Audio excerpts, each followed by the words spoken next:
तक आप मन कई तरह के घोटाला के बारे में सुने हुआ, जैसे नाली घोटाला, सड़क घोटाला, मनरेगा घोटाला। ऐसे ही एक अलग तरह के घोटाला हुआ है। आवा जानथन 4 लाख के गोबर घोटाला के बारे में।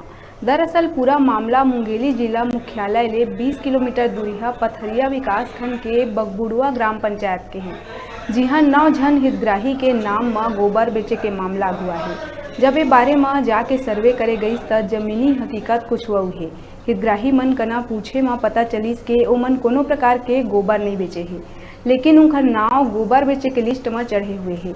जब ये बारे में सरपंच, रोजगार सहायक और गौठान अध्यक्ष कना पूछे गई त ओमन गोल मोल जवाब देवत हुए कहिस के एखर बारे में ओमन ला कोनो जानकारी नहीं है। ऐसे कही के बात ला टाल दिहिस।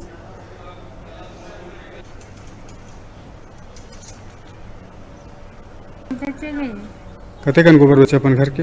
अपन घर के हम नहीं बेचें भाई, हम सब बताते हैं तुमला। हम समिति में उम्र हैं गौठान। आप मन के नाम में तो 13,000 रुपया इशू दिखात है, मिले कि नहीं मिले? नहीं मिले। तोर में ऐसे गिरवा कते करे? और मेरे गरबा तो ना 7 टन है गरबा। अच्छा, लेकिन एको कनी नहीं बेचे हो किते गोबर वाला? समूह में काम करथस कि? हां, समूह में काम करते हैं गौठान में। 12,000 मिले पैसा। गरबा 5 ज्यादा से ज्यादा। तो अभी बता रहे थे हमारे पास 30-35 जानवर थे करके। बन सकते हो भाई हम जाके। अच्छा, उसके पास जानवर नहीं है? नहीं है, 5-7 ठन ले जाता नहीं। अच्छा, तो ये माने कि वो मतलब गड़बड़ी वही से हुआ है? मतलब वो समझे भैया गड़बड़ी करे। गोबर खरीद शुरू हुई तो गोबर खरीदा जा रहा था। वो 31/7 यानी 31 अगस्त 2020 को गोबर खरीद शुरू हुई। उसके बाद 10/10/2020 को गोबर खरीदी बंद कर दी गई थी। मतलब अस्थायी रूप से गोबर अत्यधिक मात्रा होने की वजह से गोबर खरीदी बंद कर दी गई थी उसकी व्यवस्था करने के लिए। हाँ, कितने दिनों तक चला गोबर खरीदी? बस वही बता तो रहा हूँ, सितंबर अक्टूबर 2 महीने। 2 महीने में आपके यहाँ कितना गोबर खरीदी किया गया? अब एकदम एक्यूरेट नहीं बता पाऊंगा मैं तो, अभी उसका है रजिस्टर में। उसके बाद जो खरीदी अस्थायी रूप से गोबर का व्यवस्था करने के लिए कि भाई वर्मी कंपोस्ट वगैरह तैयार करने के लिए।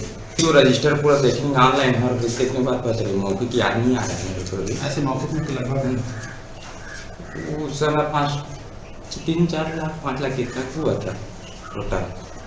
उसके बाद खरीदी हम लोग के बंद हो गया ना। उसके बाद ना लड़का परविंदर मरकाम रेखी का लड़का है, वो मेरे खाते में पैसा नहीं आया करके कभी सीओ से ज़्यादा था, कलेक्टर ऑफिस पहुँच जाता था, नहीं आया करके फिर बार बार परेशान किया। उसके बाद धनलाल बोलते यार तो जा, धनलाल उसी सचिव के आईडी में था मोबाइल में, तो वहाँ लेके ना मेरे को कलेक्टेड ऑफिस गया।